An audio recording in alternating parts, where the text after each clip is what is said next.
Australia کے club cricketer نے آخری اوور میں 6 گیندوں پر 6 وکٹیں لے کر سب کو حیران کر دیا۔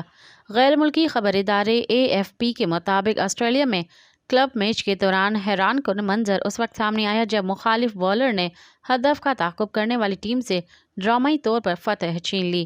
40 اوور کے میچ میں سرفرز پیراڈائز 178 رنز کے تعاقب میں تھی، جبکہ 39 اوورز کے مکمل ہونے پر 4 وکٹوں کے نقصان پر ٹیم 174 رنز بنا چکی تھی۔ اسے صرف جیتنے کے لیے 6 بالز پر 4 رنز درکار تھے، لیکن مخالف ٹیم مدجیرابا نیرنگ کلب کے کپتان گیرتھ مورگن نے آخری اوور میں بازی پلٹ کر سب کو حیران کر دیا۔ انہوں نے اپنی 6 گیندوں پر 6 وکٹیں حاصل کر لیں، جن میں سے 5 بلے باز گول ڈگ پر آؤٹ ہوئے، اور اس طرح سرفرز پیراڈائز کی پوری ٹیم 174 رنز پر ڈھیر ہو گئی۔ مزید خبرن